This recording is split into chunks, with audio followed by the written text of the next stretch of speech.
Amsterdam, a city of canals, bicycles, and a certain kind of freedom, it's a place where contradictions coexist. Historic churches stand tall amidst bustling coffee shops. Canals reflect centuries-old architecture, while modern art museums push boundaries. And in the heart of it all, nestled within this tapestry of contrasts, lies De Wallen. Known to the world as the Red Light District, it's a place that both fascinates and repels.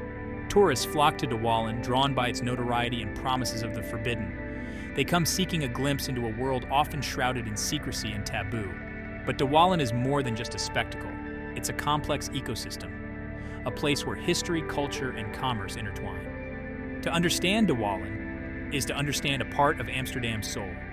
It's a journey into the heart of what makes this city tick.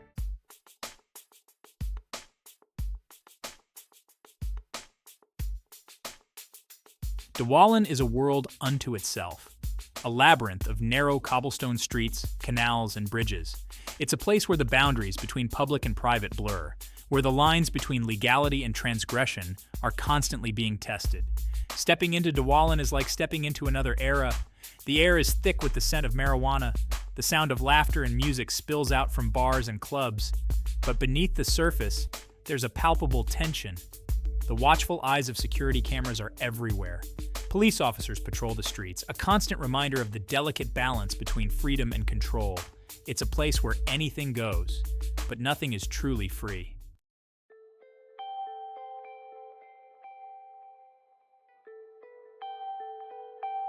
This is gonna blow your mind.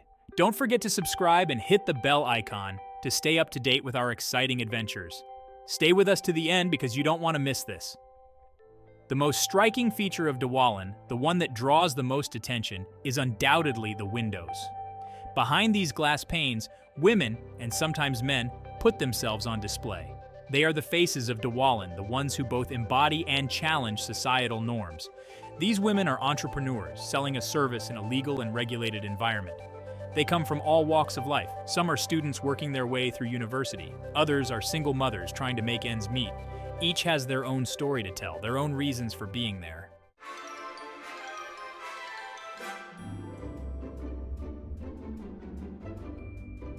De Wallen's story begins not with red lights and windows, but with water. In the 13th century, Amsterdam was a bustling port city. Ships from all over the world arrived, laden with goods and weary sailors seeking solace on dry land. The Amstel River, then a wide estuary, formed a natural harbor. Along its eastern bank, a protective dike or wall was built. This wall, known as the Nieuwe Zijdse Voorburgwal, gave the district its name, De Wallen. Life within the early De Wallen was far removed from its future reputation. The area quickly became a hub of activity. Fishermen mended nets alongside merchants hawking their wares. Taverns opened their doors to thirsty sailors. Humble dwellings housed a mix of working-class families drawn to the opportunities of a growing city.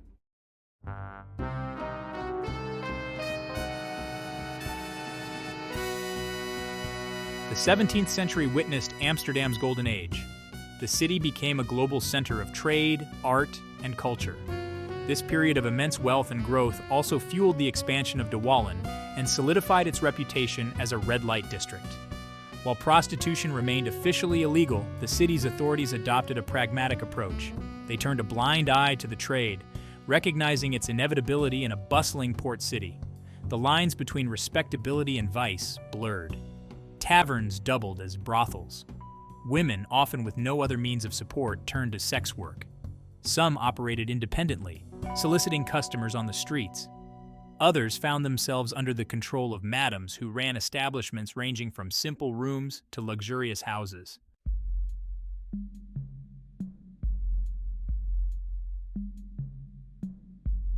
The 18th century ushered in a period of shifting moral attitudes across Europe. The Enlightenment emphasized reason and individual liberty. In Amsterdam, these ideas found fertile ground. The city's tradition of relative tolerance extended to De Wallen. While prostitution remained technically illegal, the city's authorities continued their policy of pragmatic regulation. This era saw the emergence of window prostitution, a practice that would become synonymous with De Wallen. Women began to display themselves in windows, allowing potential clients to view them directly. This innovation, while seemingly simple, had a profound impact. It gave women more control over their work. They could screen customers and negotiate prices more effectively.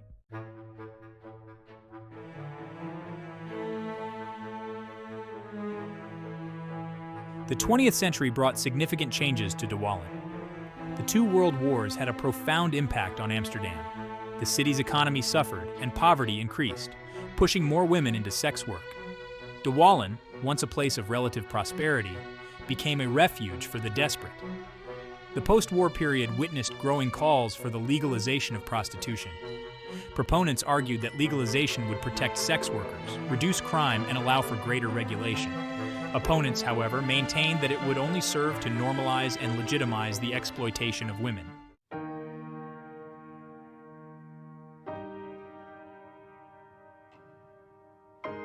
The 21st century has seen De Wallen grappling with the complexities of its newfound legal status.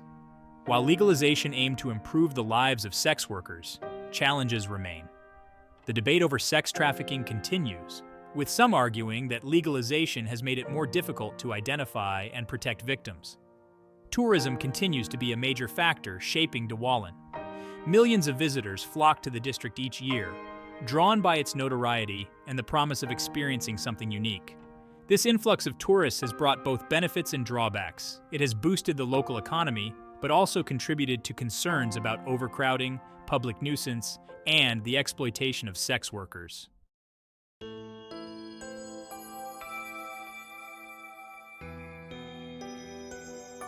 De Wallen exists in a legal paradox.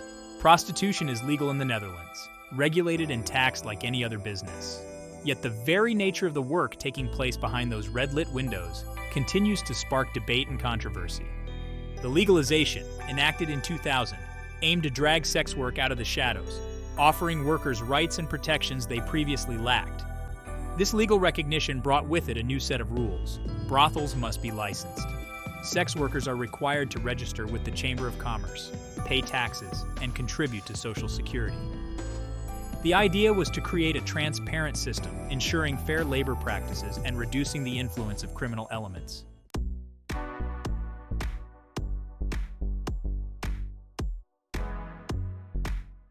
Navigating the legal landscape of De Wallen requires understanding its unique set of regulations. For sex workers, the path to legitimacy begins with registration.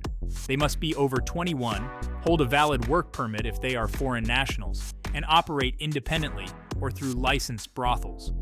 These brothels, often discreetly tucked away behind De Wallen's canals, are subject to rigorous inspections. They must meet strict health and safety standards, ensuring the well-being of both workers and clients. Regular checks by health officials and law enforcement aim to prevent the spread of sexually transmitted infections and monitor for signs of exploitation.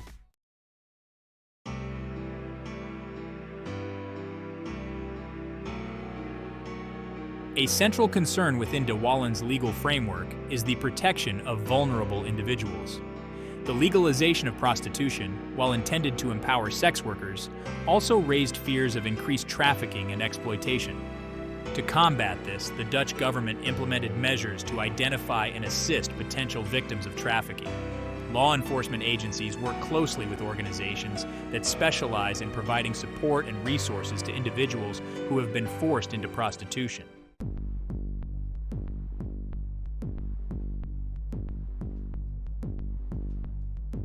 Walking through De Wallen, it's impossible to ignore the visible presence of law enforcement. Police officers patrol the narrow streets, their uniforms a reminder that this district, despite its notoriety, operates within the boundaries of the law. Their role is multifaceted, encompassing crime prevention, maintaining order, and ensuring the safety of both sex workers and the public. The police presence in De Wallen extends beyond traditional patrols. Plainclothes officers conduct undercover operations, targeting individuals involved in illegal activities such as drug dealing, pimping, or trafficking. They work to identify and apprehend those who seek to exploit the legal framework for criminal gain.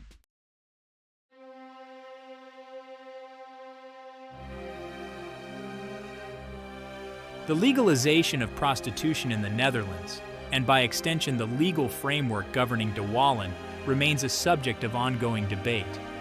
While proponents argue that it has improved the lives of sex workers and reduced crime, critics contend that it has done little to address the underlying issues of exploitation and trafficking. One side of the argument points to the improved working conditions for sex workers, who now have legal recourse if they experience abuse or exploitation. They highlight the reduction in street prostitution and the increased transparency within the industry as evidence of the positive impact of legalization.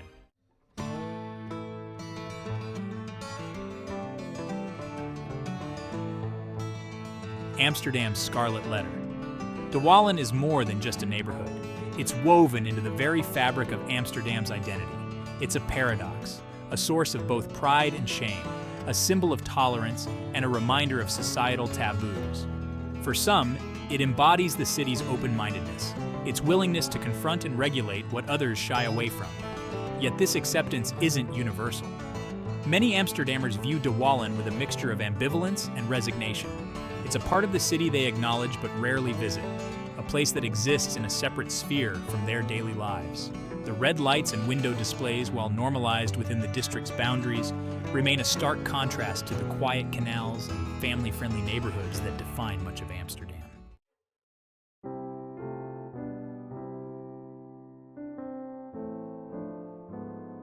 A city divided. The cultural impact of De Wallen on Amsterdam isn't monolithic. Opinions and perspectives vary widely, often influenced by factors such as age, background, and personal beliefs. This diversity of thought fuels an ongoing dialogue about the district's place within the city's social fabric. For older generations, De Wallen often evokes a sense of nostalgia, a reminder of a time when Amsterdam was less crowded and the district was more integrated into daily life. They recall a time when sex workers were seen as part of the community, not just figures behind glass.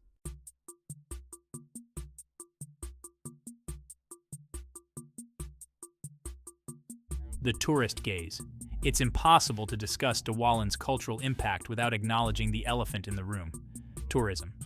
Millions of visitors descend upon the district each year, their cameras and curiosity shaping the very atmosphere of the place.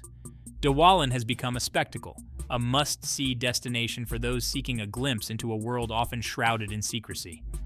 This influx of tourism has brought economic benefits, but it's also created a complex dynamic. The presence of large crowds, often behaving boisterously, has led to complaints from residents and business owners. The line between observation and intrusion can be thin, with some tourists treating De Wallen as a human zoo rather than a residential neighborhood.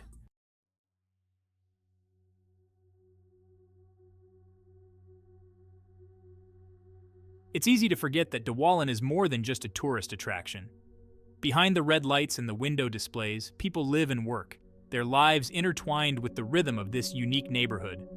For residents, De Wallen is home, a place where the extraordinary becomes ordinary. Life in the red light district comes with its own set of challenges. The constant presence of tourists can be intrusive. Noise levels can be high, especially during peak hours. And the stigma associated with the district can be difficult to escape.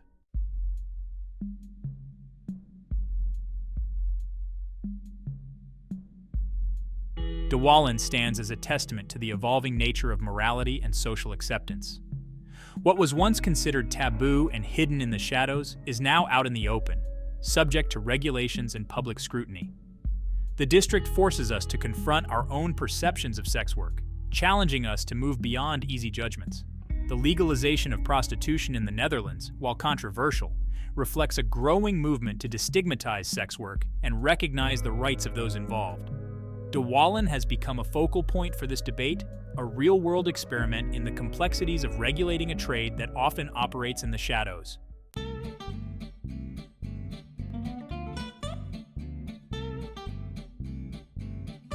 Dawn breaks over De Wallen, casting a soft, almost apologetic light upon the previous night's revelry. The cobblestones, still damp from a nightly hose down, gleam underfoot.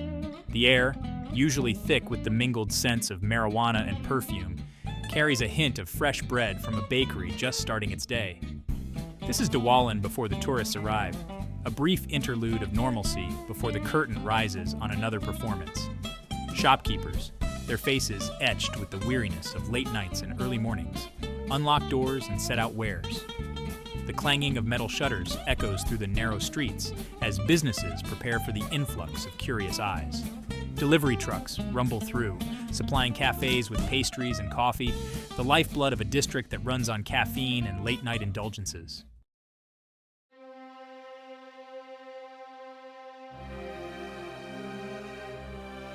Section 2. Behind the glass stories of the women. The women who stand behind De Wallen's windows are as diverse as the city itself. They come from all walks of life, each with their own story, their own reasons for choosing this profession.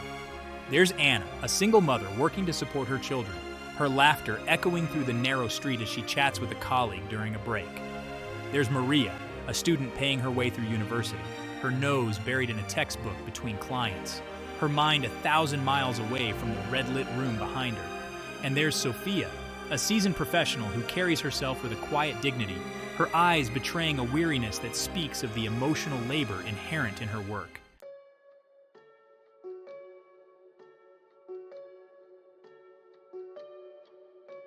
Section 3. The other side of the curtain. Clients and curiosity. The men who enter De Wallen's dimly lit rooms are as diverse as the women they seek. There are tourists, their faces flushed with a mixture of excitement and apprehension, eager to experience the forbidden fruit of Amsterdam's red light district. There are businessmen, their suits and briefcases a stark contrast to the surroundings, seeking a brief escape from the pressures of the corporate world. There are lonely souls, their faces etched with a quiet desperation, longing for a moment of human connection, however fleeting. And there are those who come simply out of curiosity, their cameras hidden beneath coats, driven by a voyeuristic desire to peer into a world they don't fully understand.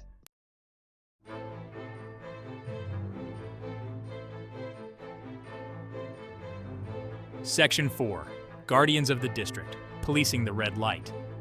The rhythm of De Wallen is punctuated by the presence of law enforcement. Police officers, their uniforms a stark contrast to the red lights and neon signs, patrol the narrow streets, their watchful eyes scanning for any sign of trouble. Their presence is a constant reminder that this district, despite its tolerance for vice, operates within the boundaries of the law. Their role goes beyond simply enforcing the peace. They are mediators, negotiators, and sometimes even counselors, navigating the delicate balance between the rights of sex workers, the concerns of residents, and the often boisterous behavior of tourists. They are a visible symbol of the city's efforts to regulate De Wallen to ensure that it remains a safe and controlled environment.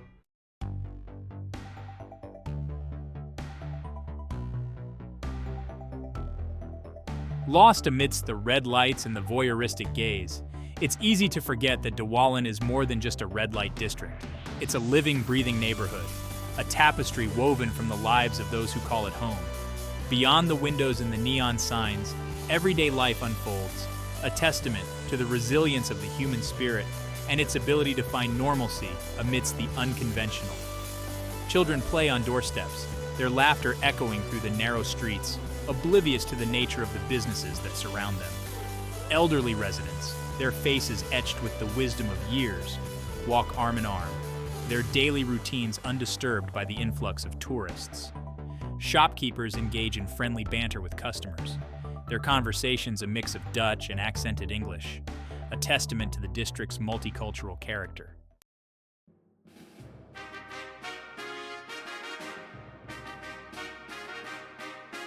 De Wallen, a place where history and hedonism collide, is more than just a collection of red-lit windows. It's a neighborhood steeped in stories, its narrow streets and canals whispering tales of centuries past. Landmarks, both sacred and scandalous, stand as silent witnesses to the ebb and flow of life in Amsterdam's most notorious district. The Oude Kerk, Amsterdam's oldest building, casts a long shadow over De Wallen, its towering spire a stark contrast to the neon signs below.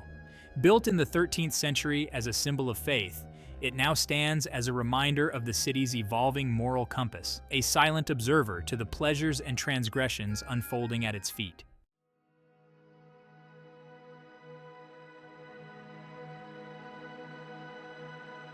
The Oude Kerk, or Old Church, stands as a silent sentinel over De Wallen.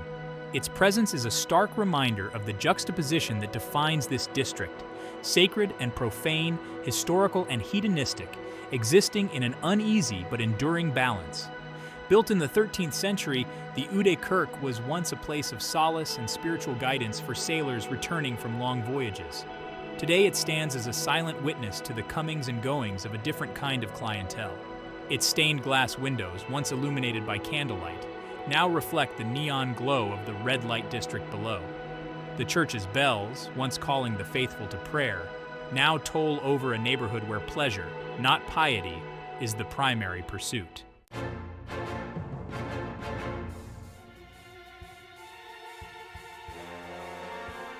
The windows of De Wallen, those iconic red-lit frames that line the narrow canals, are more than just places of business. They're portals into a world that both fascinates and repels. Behind each pane, a woman poses, her gaze a mixture of boredom and defiance, her body a commodity on display. The transactions that take place within these cramped spaces are as varied as the individuals involved. For some, it's a quick and impersonal exchange, a release from pent-up desire. For others, it's a more intimate encounter, a moment of connection in an otherwise lonely world.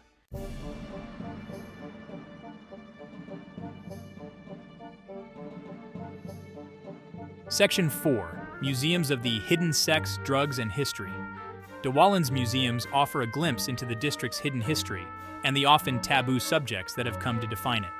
The Museum of Prostitution, housed in a former brothel, provides a behind-the-scenes look at the sex trade, exploring its history, the lives of sex workers, and the social and legal context in which it operates.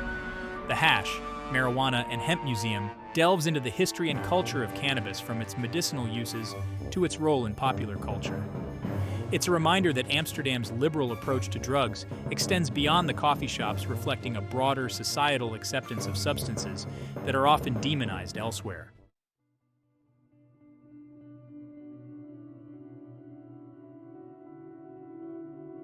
Section 1. At a Crossroads. De Wallen stands at a crossroads, its future as uncertain as the flickering red lights that illuminate its narrow streets. The city of Amsterdam, grappling with the district's complex legacy, walks a tightrope between preserving its unique character and addressing the challenges it presents. The debate rages on. Is De Wallen a symbol of Dutch tolerance or a stain on the city's progressive image? Can it shed its reputation as a tourist trap and reclaim its identity as a vibrant, living neighborhood? Gentrification, that double-edged sword of urban renewal, casts a long shadow over De Wallen. Rising rents and changing demographics threaten to displace the very residents and businesses that give the district its unique character. The city, eager to attract a different kind of visitor, must balance its desire for a more sanitized image with the need to preserve the raw, unfiltered essence that draws people to De Wallen in the first place.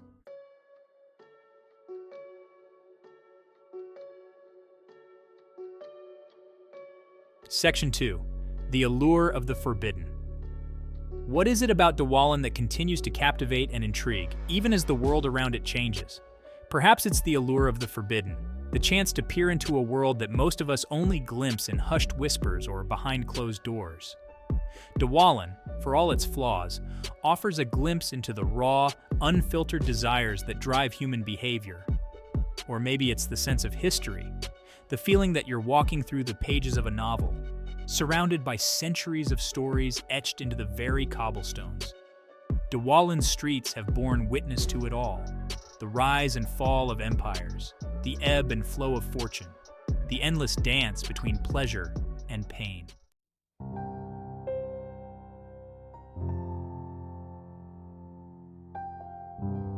Section 3. De Wallen, a story without an ending. As the sun sets over De Wallen, casting long shadows across its narrow streets, one thing is certain: this is a story without an ending. The debate over its future, its impact on Amsterdam's identity, and its place in a world grappling with the complexities of sex work will continue long after the last tourist has gone home.